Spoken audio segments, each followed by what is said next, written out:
വിശദമായ വാർത്തകളിലേക്ക്. രണ്ടാം ദിവസവും സംസ്ഥാനത്ത് ട്രഷറികളിലെ ശമ്പള പെൻഷൻ വിതരണം പ്രതിസന്ധിയിലായി. ട്രഷറികൾ RBIയോട് ആവശ്യപ്പെട്ടത് 139 കോടി രൂപയാണ്. കിട്ടിയതാകട്ടെ 87 കോടിയും. 2 ട്രഷറികളിൽ പണം ലഭിച്ചതേയില്ല. ശമ്പള പെൻഷൻ വിതരണത്തിന് നാളേക്ക് വേണ്ടത് 200 കോടി രൂപയാണ്. വിവരങ്ങളുമായി ജിതിൻ ചന്ദ്രൻ ചേരുന്നു. ജിതിൻ, എങ്ങനെയാണ് ഈ പ്രതിസന്ധി പരിഹരിക്കാൻ സർക്കാർ ഉദ്ദേശിക്കുന്നത്? വിവരങ്ങൾ. നോട്ട് പ്രതിസന്ധിയെ തുടർന്ന് ഇന്നും സംസ്ഥാനത്തെ ശമ്പള പെൻഷൻ വിതരണം താറുമാറാകുന്ന അവസ്ഥയാണ് ഉണ്ടായത്. ട്രഷറികളിൽ ആവശ്യത്തിന് പണമില്ലാത്തതിനാലാണ് കടുത്ത പ്രതിസന്ധി സംസ്ഥാനത്തുണ്ടായത്. തുടർച്ചയായ രണ്ടാം ദിവസമാണ് സമാന രീതിയിലുള്ള സാമ്പത്തിക പ്രതിസന്ധി സംസ്ഥാനത്തുണ്ടാകുന്നത്. ഇന്ന് 140 കോടിയാണ് സർക്കാർ ശമ്പള പെൻഷൻ വിതരണത്തിനായി കേന്ദ്രത്തോട് ആവശ്യപ്പെട്ടിരുന്നത്. എന്നാൽ 99 കോടി മാത്രമാണ് ഇന്ന് കിട്ടിയത്. ഒപ്പം തന്നെ 2 ട്രഷറികളിൽ ഒട്ടും പണം എത്താത്ത അവസ്ഥയും ഉണ്ടായി. ശമ്പളത്തിനും പെൻഷനുമായി സർക്കാർ ഇനി 200 കോടി രൂപ നാളത്തേക്ക് ആവശ്യപ്പെട്ടിട്ടുണ്ട്. അത് കിട്ടിയില്ലെങ്കിൽ നാളത്തെ ശമ്പള പെൻഷൻ വിതരണവും താറുമാറാകുന്ന സാഹചര്യമാണ് ഉള്ളത്. 140.57 കോടി രൂപയാണ് കൃത്യമായ കണക്കനുസരിച്ച് ഇന്ന് സർക്കാർ ആവശ്യപ്പെട്ടിരുന്നത്. ഇതിൽ 99.83 കോടി രൂപ മാത്രമാണ് ഇന്ന് കിട്ടിയത്. അതായത് കഴിഞ്ഞ ദിവസം കിട്ടിയതിനേക്കാൾ 10 കോടിയുടെ കുറവാണ് ഇത്. 50 മുതൽ 80 ലക്ഷം വരെ കിട്ടേണ്ടിയിരുന്ന 22 ട്രഷറികളിൽ 10 ലക്ഷത്തിൽ താഴെയുള്ള തുക മാത്രമാണ് ഇന്ന് എത്തിക്കാനായത്. അതുകൊണ്ട് തന്നെയാണ് ശമ്പള പെൻഷൻ വിതരണം ഇന്ന് തടസ്സപ്പെടുന്ന അവസ്ഥയുണ്ടായി. തിരുവനന്തപുരം, എറണാകുളം ഒഴികെയുള്ള മറ്റെല്ലാ ജില്ലകളിലും കുറഞ്ഞ പണം മാത്രമാണ് ഇന്ന് എത്തിയത്. കരുവാരക്കുണ്ട്, പെരിന്തൽമണ്ണ എന്നീ ട്രഷറികളിലാണ് ഒട്ടും പണം എത്താത്ത അവസ്ഥയും ഉണ്ടായത്. ഒപ്പം തന്നെ 5400 പേർ ഇന്ന് ശമ്പളവും 37,702 പേർ ഇന്ന് പെൻഷനും ഇന്ന് ട്രഷറികളിൽ നിന്ന് വാങ്ങുകയുണ്ടായി. 3,39,000 പേർക്ക് ഇനിയും പെൻഷൻ ലഭ്യമാക്കേണ്ടതുണ്ട്. വലിയൊരു തുക ഇനിയും ഇതിനായി സർക്കാരിന് ആവശ്യമാണ്. ശമ്പളത്തിനും പെൻഷനുമായി 3-ാം തീയതിയിലേക്ക് ഈ സാഹചര്യത്തിലാണ് 200 കോടി സർക്കാർ ആവശ്യപ്പെട്ടിരിക്കുന്നത്. ഇത് കിട്ടിയില്ലെങ്കിൽ നാളെയും ഇന്നത്തതിന് സമാനമായ പെൻഷൻ ശമ്പള വിതരണ പ്രതിസന്ധിയാകും സംസ്ഥാനത്ത് ഉണ്ടാവുക. രശ്മി. ജിതിനാണ് വിവരങ്ങൾ നൽകിയത്. സഹകരണ ബാങ്കുകൾ ഇപ്പോൾ നേരിടുന്ന പ്രതിസന്ധി അതീവ ഗുരുതരമെന്ന് സുപ്രീം കോടതി. സഹകരണ ബാങ്കുകളോട് കേന്ദ്രവും RBIയും തുടരുന്ന വിവേചനം കാരണം ജനം ദുരിതമനുഭവിക്കുകയാണെന്നും കോടതി നിരീക്ഷിച്ചു. പ്രശ്നപരിഹാരത്തിന് സർക്കാർ ഉടൻ നടപടി സ്വീകരിക്കണമെന്നും ചീഫ് ജസ്റ്റിസിന്റെ ബെഞ്ച് നിർദ്ദേശിച്ചിട്ടുണ്ട്. സഹകരണ ബാങ്കുകളിലെ അടിസ്ഥാന സൗകര്യക്കുറവ് കാരണമാണ് നിയന്ത്രണം കൊണ്ടുവന്നതെന്ന് കേന്ദ്രം കോടതിയിൽ അറിയിച്ചു. നോട്ട് അസാധുവാക്കൽ നടപടിയെ തുടർന്ന് രാജ്യത്തെ സഹകരണ ബാങ്കുകളിൽ ഉടലെടുത്ത പ്രതിസന്ധി അതീവ ഗുരുതരമെന്നാണ് സുപ്രീം കോടതി നിരീക്ഷിച്ചത്. ഇക്കാരണത്താൽ ജനങ്ങൾ ദുരിതമനുഭവിക്കുകയാണെന്നും പ്രശ്നപരിഹാരത്തിന് ഉടൻ സർക്കാർ നടപടി സ്വീകരിക്കണമെന്നും ചീഫ് ജസ്റ്റിസിന്റെ ബെഞ്ച് വ്യക്തമാക്കി. എന്നാൽ സഹകരണ ബാങ്കുകളിൽ അടിസ്ഥാന സൗകര്യങ്ങളിൽ കുറവുണ്ടെന്നും ഇന്റർനെറ്റ് ബാങ്കിംഗ് ഉൾപ്പെടെയുള്ള അത്യാധുനിക സൗകര്യങ്ങൾ ഇല്ലാത്തതുമാണ് നിയന്ത്രണം കടുപ്പിക്കാൻ കാരണമെന്ന് കേന്ദ്ര സർക്കാർ സുപ്രീം കോടതിയെ അറിയിച്ചു. ഡിജിറ്റൽ സംവിധാനങ്ങൾ പരിമിതമായതിനാൽ വ്യാജ നോട്ടുകൾ കണ്ടെത്താൻ സഹകരണ ബാങ്കുകളിൽ മതിയായ സംവിധാനമില്ലാത്തതുമാണ് നിയന്ത്രണം കൊണ്ടുവരാൻ കാരണമെന്നാണ് കേന്ദ്രം അറിയിച്ചത്. എന്നാൽ സഹകരണ ബാങ്കുകൾ ഗ്രാമീണ മേഖലകളുടെ നട്ടെല്ലാണെന്നും കർഷകർ ഏറ്റവും ആശ്രയിച്ചിരിക്കുന്ന മേഖലയാണെന്നും മുതിർന്ന അഭിഭാഷകരായ കപിൽ സിബലും P. ചിദംബരവും സുപ്രീം കോടതിയിൽ ചൂണ്ടിക്കാട്ടി. ഹർജി തിങ്കളാഴ്ച സുപ്രീം കോടതി വീണ്ടും പരിഗണിക്കും. Manushankar, news bureau, Delhi. സംസ്ഥാന സർക്കാർ സ്ഥാപനങ്ങളുടെ അക്കൗണ്ടുകൾ സഹകരണ ബാങ്കുകളിലേക്ക് മാറ്റാൻ സർക്കാർ ആലോചന ശക്തമാക്കുന്നു. നോട്ട് അസാധുവാക്കലിനെ തുടർന്ന് സഹകരണ ബാങ്കുകളുടെ പ്രതിസന്ധി രൂക്ഷമായ സാഹചര്യത്തിലാണ് നടപടി വേഗത്തിലാക്കാൻ സർക്കാർ തീരുമാനിച്ചിരിക്കുന്നത്. അതേസമയം ജില്ലാ സഹകരണ ബാങ്കുകളിൽ സമാഹരിച്ചിട്ടുള്ള നിക്ഷേപങ്ങൾ സംസ്ഥാന സഹകരണ ബാങ്കുകളിലേക്ക് മാറ്റുന്നതിന് RBIക്ക് നിർദ്ദേശം നൽകണമെന്ന് ധനമന്ത്രാലയത്തോട് സംസ്ഥാനം ആവശ്യപ്പെടുകയും ചെയ്തു. നോട്ട് പിൻവലിക്കൽ തീരുമാനത്തിന് പിന്നാലെ പ്രതിസന്ധിയിലായ സഹകരണ ബാങ്കുകളിൽ സാമ്പത്തിക പിന്തുണ നൽകുന്നതിന്റെ ഭാഗമായാണ് സുപ്രധാനമായ തീരുമാനത്തിലേക്ക് സംസ്ഥാന സർക്കാർ കടക്കുന്നത്. സർക്കാർ സ്ഥാപനങ്ങളുടെ അക്കൗണ്ടുകൾ പൂർണ്ണമായി തന്നെ ജില്ലാ സഹകരണ ബാങ്കുകളിലേക്ക് മാറ്റാനാണ് സർക്കാർ ആലോചന. നിലവിൽ സർക്കാർ സ്ഥാപനങ്ങളുടെ അക്കൗണ്ടുകൾ പൊതുമേഖലാ ബാങ്കുകളിലാണ്. ബിവറേജസ്, ദേവസ്വം തുടങ്ങിയവയുടെ അക്കൗണ്ടുകൾ സഹകരണ ബാങ്കുകളിൽ എത്തിയാൽ വലിയ സാമ്പത്തിക ആശ്വാസമാകും സഹകരണ ബാങ്കുകൾക്ക് ലഭിക്കുക. ഇന്നിപ്പോൾ നമ്മുടെ ബിവറേജസ് കോർപ്പറേഷൻ തുടങ്ങിയിട്ടുള്ള സ്ഥാപനങ്ങൾ ദിവസവും നല്ല നോട്ട് അവർക്ക് കിട്ടിക്കൊണ്ടിരിക്കുകയല്ലേ. അതിപ്പോൾ വേറെ സ്വകാര്യ ബാങ്കിലിടണ്ട, സഹകരണ ബാങ്കിലിടുന്നത് നന്ന് എന്നാണ് എൻ്റെ അഭിപ്രായം. ജില്ലാ സഹകരണ ബാങ്കുകളിൽ സമാഹരിച്ചിട്ടുള്ള നിക്ഷേപങ്ങൾ സംസ്ഥാന സഹകരണ ബാങ്കുകളിലേക്ക് മാറ്റാനും സർക്കാർ തീരുമാനിച്ചു. ഇതിനായി കേന്ദ്ര ധനകാര്യമന്ത്രി അരുൺ ജെയ്റ്റ്ലിയുമായി സഹകരണ വകുപ്പ് മന്ത്രി കടകംപള്ളി സുരേന്ദ്രനും ധനമന്ത്രി തോമസ് ഐസക്കും കൂടിക്കാഴ്ച നടത്തി. ജില്ലാ സഹകരണ ബാങ്കുകളിൽ കെട്ടിക്കിടക്കുന്നതായിട്ടുള്ള 834 കോടി രൂപ അത് സംസ്ഥാന സഹകരണ ബാങ്കിൽ നിക്ഷേപിക്കുന്നതിനുള്ള അനുമതി DCBകൾക്കും വാങ്ങുന്നതിനുള്ള അനുമതി സംസ്ഥാന സഹകരണ ബാങ്കിന് നൽകണമെന്ന് നിവേദനം കൊടുത്തു. അദ്ദേഹം പരിശോധിച്ചു. വളരെ പോസിറ്റീവായിട്ടാണ് അദ്ദേഹം പ്രതികരിച്ചത്. നാളെ തീരുമാനമെടുക്കാമെന്ന് പറഞ്ഞിട്ടുണ്ട്. ഇതിന്റെ ഭാഗമായി റിസർവ് ബാങ്ക് ഓഫ് ഇന്ത്യക്ക് കേന്ദ്ര ധനമന്ത്രാലയം നിർദ്ദേശം നൽകണമെന്നും സംസ്ഥാന സർക്കാർ ആവശ്യപ്പെട്ടു. Manushankar, news bureau, Delhi. സഹകരണ ബാങ്കുകൾ പൂർണ്ണ സ്തംഭനാവസ്ഥയിലെന്ന് തോമസ് ഐസക്. ഇതിന് ഒരു പരിഹാരം കേന്ദ്ര സർക്കാർ കണ്ടെത്തണമെന്നും തോമസ് ഐസക് പറഞ്ഞു.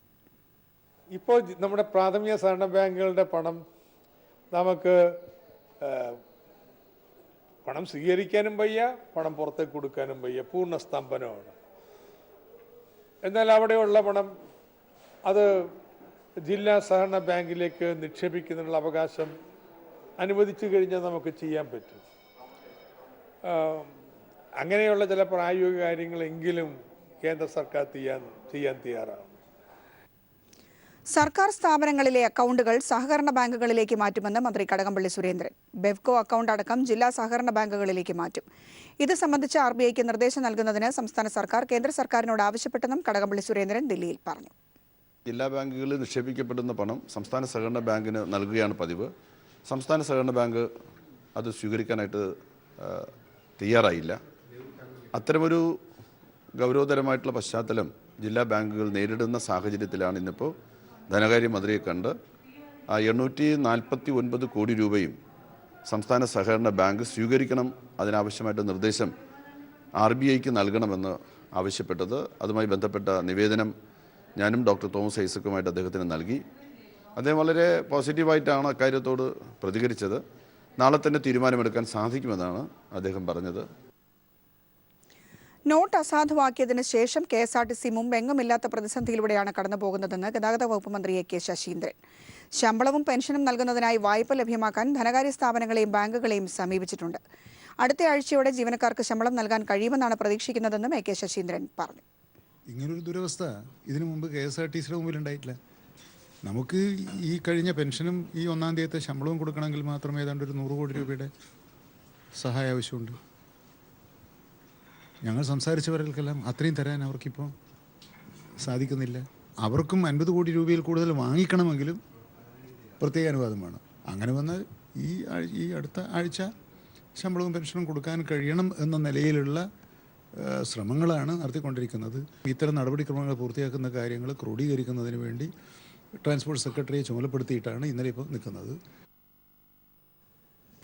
ദില്ലി ഉൾപ്പെടെ രാജ്യത്തെ ഭൂരിഭാഗം ബാങ്കുകളിലും ട്രഷറികളിലും ശമ്പള അക്കൗണ്ടിൽ നിന്ന് പണം നൽകാൻ പോലും നോട്ടുകൾ തികഞ്ഞില്ല.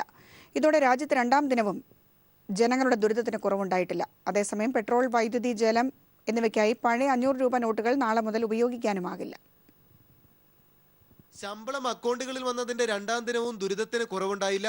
സ്വകാര്യ സർക്കാർ ജീവനക്കാരുടെ ശമ്പളം പോലും അക്കൗണ്ടുകളിൽ നൽകാൻ മിക്ക ബാങ്കുകളിലും പണം തികഞ്ഞില്ല. 2 മണിക്കൂറിനുള്ളിൽ രാജ്യതലസ്ഥാനത്തെ മിക്ക ബാങ്കുകളിലും പണം തീർന്നു. ഇതോടെ പുലർച്ചെ മുതൽ ക്യൂ നിന്ന ആളുകൾ രോഷാകുലരായി. और देने के बाद बोलते हैं कि जब कैश आ जाएगा तो उनको टोकन के हिसाब से बुला लिया जाएगा. अडानी अंबानी क्यों नहीं लग रहे लाइन में? मोदी जी क्यों नहीं लग रहे लाइन के अंदर? बड़े बड़े नेता देश के नेता क्यों नहीं लग रहे लाइन के अंदर? जनता क्यों परेशान हो रही है? जनता तो पागल हो रही है. ഇന്ത്യയിലേക്ക് ടൂറെത്തിയ ടൂറിസ്റ്റുകളും നട്ടം തിരിഞ്ഞു. Lots and lots of people we met, tourists, have really big problems because they can't use their bank cards. Everything stopped. അടുത്ത ദിവസങ്ങളിൽ നോട്ടുകൾ ബാങ്കുകളിൽ എത്തിക്കുമെന്നും ആളുകൾ പരിഭ്രാന്തരാകേണ്ടെന്നും RBI അറിയിച്ചു. ഡിസംബർ 15 വരെ പഴയ 500 രൂപ നോട്ടുകൾ ഉപയോഗിക്കാമെന്ന ഇളവ് റിസർവ് ബാങ്ക് പിൻവലിച്ചു. നാളെ മുതൽ പെട്രോൾ, വൈദ്യുതി, ജലം എന്നിവയ്ക്കായി പഴയ 500 രൂപ നോട്ടുകൾ ഉപയോഗിക്കാനാകില്ല. ഗ്യാസ്, ആശുപത്രികൾ എന്നിവിടങ്ങളിൽ ഡിസംബർ 15 വരെ പഴയ 500 രൂപ നോട്ടുകൾ ഉപയോഗിക്കാം. ഉറവിടത്തിൽ തന്നെ ആദായ നികുതി അടച്ച് സ്വന്തം ശമ്പള അക്കൗണ്ടിൽ നിന്ന് പോലും പണം പിൻവലിക്കാനാകാതെ 2ാം ദിനവും ജനം നട്ടം തിരിഞ്ഞു. ക്യാമറാമാൻ ശൈലേഷ് കല്ലായിക്കൊപ്പം മനുശങ്കർ, ന്യൂസ് ബ്യൂറോ, ദില്ലി. വാർത്തകൾ തുടരുന്നു. സംസ്ഥാന സർക്കാരിന്റെ അനുമതി തേടാതെ പശ്ചിമ ബംഗാളിൽ സൈന്യം പ്രവേശിച്ചതിനെതിരെ പാർലമെന്റിന്റെ ഇരു സഭകളിലും പ്രതിഷേധം. അട്ടിമറി ശ്രമമെന്നാരോപിച്ച് തൃണമൂൽ കോൺഗ്രസ് MPമാർ സഭയുടെ നടുത്തളത്തിലിറങ്ങി. പതിവ് പരിശീലനം മാത്രമെന്ന് പ്രതിരോധ മന്ത്രി മനോഹർ പരീക്കർ അറിയിച്ചു. രാഷ്ട്രീയ നിരാശയിൽ നിന്ന് മമതാ ബാനർജി ആരോപണം ഉന്നയിക്കുകയാണെന്നും പ്രതിരോധ മന്ത്രിയുടെ കുറ്റപ്പെടുത്തലുണ്ടായി. പ്രവേശനത്തെക്കുറിച്ച് ബംഗാൾ സർക്കാരുമായി നടത്തിയ കത്തിടപാടുകളുടെ രേഖ സൈന്യം പുറത്തുവിട്ടു. ഇന്നലെ രാത്രിയോടെ പശ്ചിമ ബംഗാളിൽ സൈന്യം നടത്തിയ പരിശീലനത്തിന്റെ പേരിലാണ് തൃണമൂൽ കോൺഗ്രസ് അംഗങ്ങൾ സർക്കാരുമായി ഏറ്റുമുട്ടിയത്. സംസ്ഥാനത്തിന്റെ അനുമതി തേടാതെ നടത്തിയ സൈനിക വിന്യാസത്തിലൂടെ മോദി രാജ്യത്തെ തകർക്കുകയാണെന്ന് ലോക്സഭയിൽ പ്രതിപക്ഷം ആരോപിച്ചു. ഇതേ തുടർന്ന് പ്രതിരോധ മന്ത്രി മനോഹർ പരീക്കർ ലോക്സഭയിലും സഹമന്ത്രി സുഭാഷ് റാവു രാജ്യസഭയിലും വിഷയത്തിൽ പ്രസ്താവന നടത്തി. എല്ലാ വർഷവും നടത്തുന്ന പരിശീലനം മാത്രമാണ്. ബംഗാൾ പോലീസിനെ നേരത്തെ വിവരം അറിയിച്ചിരുന്നു. നവംബർ 27, 28 തീയതികളിൽ പരിശീലനം നടത്താനാണ് നിശ്ചയിച്ചിരുന്നത്. അന്ന് ബംഗാളിൽ ബന്ദായതിനാൽ ഡിസംബർ 1 നടത്തുകയായിരുന്നു. രാഷ്ട്രീയ നിരാശയിൽ നിന്നും മമത ആരോപണം ഉന്നയിക്കുകയാണെന്നും കേന്ദ്ര സർക്കാർ കുറ്റപ്പെടുത്തി. सदन को कहते हुए बहुत दुख हो रहा है कि इस प्रकार के सेना का रूटीन एक्सरसाइज को कंट्रोवर्सी बना लेना एक गलत है और indicates a political frustration rather than correct aspect being pointed out. ഇതിൽ തൃണമൂൽ കോൺഗ്രസ് തൃപ്തരായില്ല. കേന്ദ്ര സർക്കാർ സഭയെ തെറ്റിദ്ധരിപ്പിക്കുകയാണ്. മുന്നറിയിപ്പില്ലാതെ നടത്തിയ പരിപാടിയായിരുന്നുവെന്നും അത് തെളിയിക്കുന്ന രേഖകൾ സമർപ്പിക്കാൻ അനുവദിക്കണമെന്നും തൃണമൂൽ MP ഡെറിക് ഒബ്രോയ് രാജ്യസഭയിൽ ആവശ്യപ്പെട്ടു. തുടർന്നുള്ള ബഹളത്തിൽ ലോക്സഭ ഉച്ചയോടെ പിരിഞ്ഞു. രാജ്യസഭയിൽ ബഹളത്തിനിടയിലും സ്വകാര്യ ബിൽ അവതരണം നടന്നു. രാജ്യത്ത് ചികിത്സ അവകാശമാക്കുന്ന നിയമം വേണമെന്ന ബിൽ KK രാഗേഷ് MP അവതരിപ്പിച്ചു. നാളികേരത്തിന്റെ വിലയിടിവ് തടയാൻ നടപടി വേണമെന്നും MP ആവശ്യപ്പെട്ടു. ഇക്കാര്യത്തിൽ കേരള സർക്കാർ പദ്ധതി തയ്യാറാക്കിയാൽ പരിഗണിക്കാമെന്ന് കേന്ദ്ര കൃഷിമന്ത്രി രാഗേഷ് MPക്ക് ഉറപ്പ് നൽകി. News bureau, Delhi.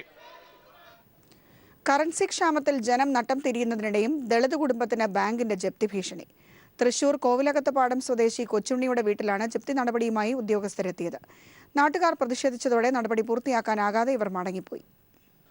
2008 3 ലക്ഷം രൂപയ്ക്ക് വേണ്ടി സ്വകാര്യ വ്യക്തിക്ക് പണയപ്പെടുത്തിയ വീടിനും പുരയിടത്തിനുമാണ് നിലവിൽ 1 കോടിയിലധികം രൂപ ബാധ്യത വന്നത്.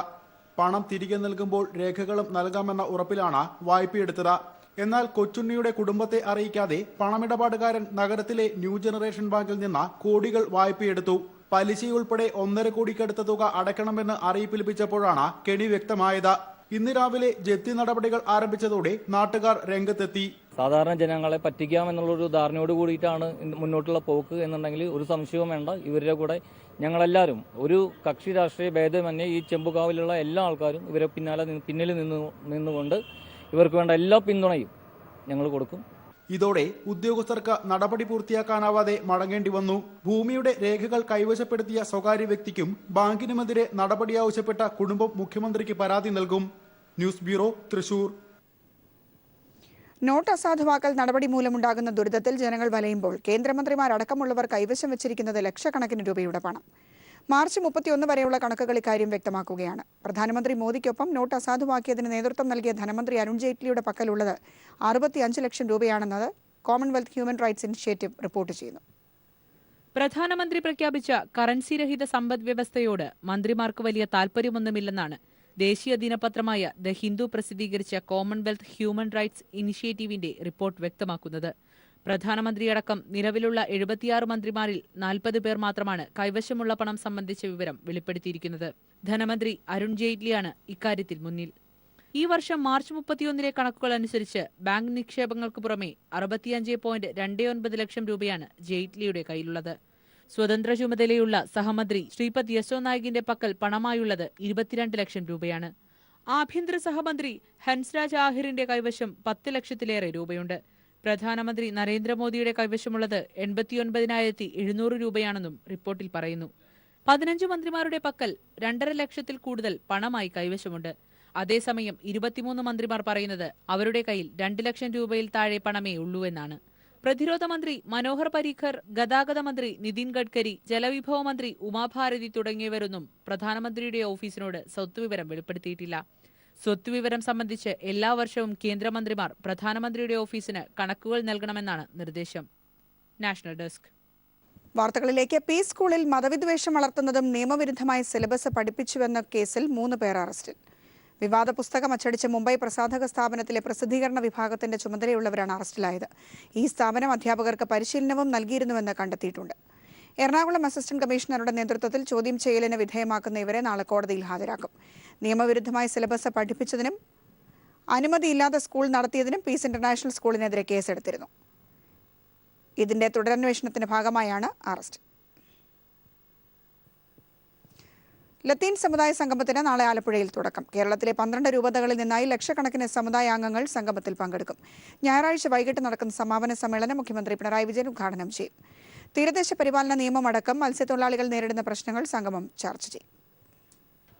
കേരളത്തിലെ തീരദേശ മേഖലയിലെ ജനങ്ങളോട് കേന്ദ്ര സംസ്ഥാന സർക്കാരുകൾ കാട്ടിയ അവഗണനകൾ ചർച്ച ചെയ്യുക എന്ന ലക്ഷ്യത്തോടെയാണ് സംഗമം സംഘടിപ്പിച്ചിരിക്കുന്നത്. കേരളത്തിലെ 23 ലക്ഷം ലത്തീൻ സമുദായാംഗങ്ങളെ പ്രതിനിധീകരിച്ച് 12 രൂപതകളിൽ നിന്നായി ജനലക്ഷങ്ങളാണ് സംഗമത്തിൽ പങ്കെടുക്കുക. തീരദേശ പരിപാലന നിയമവും നിലവിലുള്ള നോട്ട് പിൻവലിക്കലുമടക്കം കേന്ദ്ര സർക്കാരിന്റെ ജനദ്രോഹ നയങ്ങൾ തീരദേശ മേഖലയെ തകർക്കുന്ന തരത്തിലാണെന്ന് ചെയർമാൻ പയസ് ആറാട്ടുകുളം പറയുന്നു. അവര് ഈ ലൂസ് ക്യാഷ് ഉപയോഗിക്കുന്നവരാണ് അവർ. അതും ഇത് ഇങ്ങനെ ഒന്നിനു പുറകെ ഒന്നായിട്ട് ഇങ്ങനെ അടിച്ചടിച്ച് തിരമാല വന്ന് അടിക്കുന്ന പോലെ പ്രശ്നങ്ങൾ ഓരോ ദിവസം ചെല്ലുന്തോറും കൂടിക്കൊണ്ടിരിക്കുകയാണ്. മുൻ വർഷങ്ങളിലുള്ള സർക്കാരുകൾ ലത്തീൻ സമുദായത്തിന് വേണ്ടത്ര പരിഗണന നൽകിയിട്ടില്ലെന്നും ഇടത് സർക്കാരിൽ തങ്ങൾക്ക് വിശ്വാസമുണ്ടെന്നും ചെയർമാൻ പറഞ്ഞു. ഞങ്ങൾക്ക് വലിയ പ്രതീക്ഷയുണ്ട്. എന്താ വെച്ചാൽ ഇവിടെ നമ്മുടെ തീരദേശത്തെ പ്രശ്നങ്ങൾ കഴിഞ്ഞ സർക്കാരിൻ്റെ കാലത്ത്, പ്രത്യേകിച്ച് ആലപ്പുഴ ജില്ലയുടെ കാര്യം പറയുമ്പോൾ ഒരു ശ്രദ്ധയും ചെലുത്തിയില്ല എന്നുള്ളതാണ് ഞങ്ങളുടെ സങ്കടകരമായ ഒരു പരാതിയുള്ളത്. ശനിയാഴ്ച രാവിലെ 10 മണിക്ക് പതാക ഉയർത്തുന്നതോടെയാണ് സംഗമത്തിന് തുടക്കമാകുക. തുടർന്ന് സാംസ്കാരിക സമ്മേളനവും കലാപരിപാടികളും നടക്കും. ഞായറാഴ്ച വൈകിട്ട് ആലപ്പുഴ കടപ്പുറത്താണ് പൊതുസമ്മേളനം നടക്കുക. തീരദേശ മേഖലയിലെ ലത്തീൻ കത്തോലിക്ക സമുദായം അനുഭവിക്കുന്ന പ്രശ്നങ്ങൾക്ക് ഒരു ശാശ്വത പരിഹാരം കാണാൻ കഴിയുമെന്ന പ്രതീക്ഷയിലാണ് സമുദായ നേതാക്കൾ. ക്യാമറാമാൻ രതീഷ് രാജിനൊപ്പം ഷാജഹാൻ. പമ്പയിലേക്കുള്ള സ്ത്രീകളുടെ പ്രവേശനം വിലക്കി തിരുവിതാംകൂർ ദേവസ്വം ബോർഡ് പ്രസിഡന്റ് പ്രയാർ ഗോപാലകൃഷ്ണൻ. തീർത്ഥാടന കാലത്തിന് ശേഷവും സ്ത്രീകൾ പമ്പയിൽ പ്രവേശിക്കരുത്. പിക്നിക്കിന് വരുന്നത് പോലെയാണ് സ്ത്രീകൾ അയ്യപ്പന്മാരോടൊപ്പം വന്ന് പമ്പയിൽ കുളിക്കുന്നതെന്ന പ്രയാറിന്റെ പരാമർശവും വിവാദമായിരിക്കുകയാണ്. ശബരിമലയിൽ ദർശനത്തിനെത്തുന്ന തീർത്ഥാടകരുടെ ബന്ധുക്കളായ സ്ത്രീകൾ പമ്പയിലിറങ്ങി കുളിക്കുന്നതിനെയാണ് തിരുവിതാംകൂർ ദേവസ്വം ബോർഡ് പ്രസിഡന്റ് പ്രയാർ ഗോപാലകൃഷ്ണൻ വിലക്കിയത്. തീർത്ഥാടന കാലം കഴിഞ്ഞാലും സ്ത്രീകൾ പമ്പയിലിറങ്ങുന്നതും കുളിക്കുന്നതും തടയാനാണ് പ്രസിഡന്റിന്റെ തീരുമാനം. കഠിനവ്രതമെടുത്ത് മല കയറുന്ന അയ്യപ്പ ഭക്തന്മാരോടൊപ്പം വരുന്ന സ്ത്രീകൾ പിക്നിക്കിന് വരുന്നത് പോലെയാണ് പമ്പയിൽ വന്ന് കുളിക്കുന്നതെന്നാണ് പ്രയാറിന്റെ ഭാഷ്യം. പ്രയാറിന്റെ ഈ പരാമർശം ഇതിനോടകം തന്നെ വലിയ വിവാദമായിരിക്കുകയാണ്. സ്ത്രീകൾ പമ്പയിൽ കുളിക്കുന്നതിനെതിരെ നേരത്തെ ബോർഡിന് പരാതികൾ ലഭിച്ചിരുന്നെന്നും അതിനാലാണ് ഇപ്പോൾ ഇങ്ങനെ ഒരു തീരുമാനത്തിലേക്ക് എത്തിയതെന്നുമാണ് പ്രസിഡന്റ് പറയുന്നത്. എന്തായാലും ശബരിമലയുടെ പേര് മാറ്റിയതുപോലെ തന്നെ പ്രയാർ ഗോപാലകൃഷ്ണന്റെ പുതിയ തീരുമാനവും വലിയ വിവാദമായിരിക്കുകയാണ്. ഡിജേഷ് നടുവിൽ, സന്നിധാനം.